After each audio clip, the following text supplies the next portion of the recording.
La démocratisation du web a complètement redimensionné le secteur de l'achat d'espace et poussé les annonceurs à s'adapter. Avec l'apparition de nouveaux modes d'achat médias que sont le real-time bidding ou le programmatique, on s'oriente vers l'automatisation des pratiques et donc de l'intelligence humaine. Est-ce vraiment une opportunité? Réponse avec Eric Clemenceau de Rocket Fuel à l'occasion du Hub Forum. Vous avez 150 millisecondes pour choisir de prendre ou non un inventaire, une bannière, une vidéo, une publicité mobile. Vous allez le faire par rapport à certains critères. Sur les 2,5 milliards de profils qu'on a dans le monde, on a des dizaines de milliers de data, d'informations, même s'entend jusqu'à 11 millions d'informations différentes, donc c'est colossal. On parle de péta et pétaoctets de data, donc il faut choisir très très vite, très très rapidement. Donc quand vous voyez 45 milliards d'impressions tous les jours, il va falloir prendre la bonne impression au bon moment par rapport à la bonne personne en utilisant l'ensemble de ces datas. Pour ça, aucun cerveau humain va être capable de décider en moins d'une seconde de prendre ou non cette impression par rapport à ces milliards de données à l'arrivée quand vous les multipliez les unes par rapport aux autres.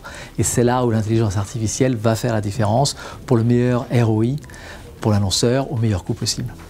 Au-delà de la mécanisation, ces nouvelles approches du media planning sont censées augmenter la capacité de compréhension du ROI et donc d'optimiser en direct ses investissements. Une aubaine dans une période où chaque centime a son importance. Jusqu'à maintenant, le media planning, c'était quoi? C'était surtout exclure, essayer d'avoir le moins de déperditions possible. Donc si c'est un produit plutôt féminin, je vais prendre surtout des sites pour les femmes, je vais prendre plutôt des critères sociodémos évidemment autour des femmes. On voit qu'il y a une limite à ça. D'abord parce que j'exclus beaucoup de monde et c'est pas parce que je ne suis pas une femme que je vais pas lire Elle, par exemple. Et c'est pas parce que je suis une femme que je vais acheter 3 voitures dans le mois. Donc c'est très très limité à ce moment-là. Là, ce qui est fantastique avec ces nouvelles façons de faire, c'est qu'on va pouvoir mélanger toutes ces informations, toutes ces datas, et pour pouvoir trouver exactement la bonne impression par rapport à la bonne personne. Ça ne sert à rien de resservir 2 fois, 3 fois, 4 fois une publicité à quelqu'un qui vient d'acheter une voiture. Il ne va pas en acheter une seconde dans le mois qui va venir. Pour répondre à ce challenge du ROI en temps réel, Rocket Fuel propose une plateforme d'achat média par enchère en temps réel intégrant la Big Data. C'est ce que nous dévoile son directeur général France. Ce qui est très important, peut-être le plus important, c'est quel est le but réel de la campagne. Souvent, on nous donne des buts qui ne sont pas le but réel, simplement parce qu'on ne s'imagine pas qu'on peut aller quasiment jusqu'à vraiment la vente. Même au niveau du panier d'achat, un plus gros panier, un moins gros, un panier moyen. Par exemple, pour une société de jeux sur Internet, ils aiment bien les paniers moyens. Les gros paniers, c'est dangereux, les petits, ça fait perdre du temps. Donc comment on peut optimiser ça? C'est la première chose. Quel est le bon but de la campagne?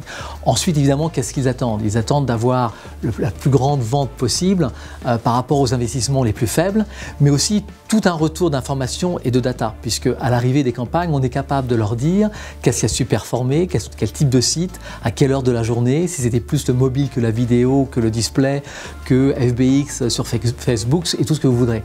Donc c'est là où ça devient très intéressant, parce que non seulement ils ont les résultats très positifs de la campagne, mais en plus tous ces data qui vont leur permettre aussi peut-être de mieux accompagner d'autres campagnes, y compris offline. Rocket Fuel applique sa technologie sur plusieurs canaux, que ce soit le web, le mobile, la vidéo et les réseaux sociaux. Évidemment, tout l'intérêt pour l'annonceur consiste à articuler ces différents canaux entre eux, soit à faire du cross-canal. On est tous des êtres humains uniques. Chacun, on regarde la télévision, on lit la presse et sur Internet, on va voir des publicités display, on va voir des publicités vidéo, on va être sur son mobile, on va être sur sa tablette connectée ou non. Donc on passe sa journée à jongler de l'un à l'autre. Pourquoi, à ce moment-là, essayer de fragmenter ces campagnes publicitaires? Alors qu'en réalité, à la fin, on cherche un but et un but bien précis. Eh bien, autant utiliser l'ensemble de ces canaux et avoir des technologies et de la data qui va être capable de gérer tous ces canaux en même temps pour trouver le meilleur canal selon l'heure de la journée. Peut-être que vous, ce sera le matin, sur votre mobile, mais une autre personne, ça sera plutôt sur son desktop. Eh bien, c'est grâce à ces technologies centralisées qu'on va pouvoir décider, pas avant la campagne, mais pendant la campagne, optimiser toutes les minutes, toutes les 10 secondes, pour trouver quel est le meilleur canal à ce moment donné-là, pour cette personne particulière, pour cette campagne particulière. Pour illustrer l'intérêt du cross-canal, Eric Clemenceau nous cite un cas client issu du secteur de la beauté. Il y a un intérêt évident. Comme toutes ces technologies partent de la modélisation, plus on est capable de modéliser sur des grands nombres, mieux ça marche. Donc on voit très bien, je pense par exemple à une campagne pour un produit de beauté.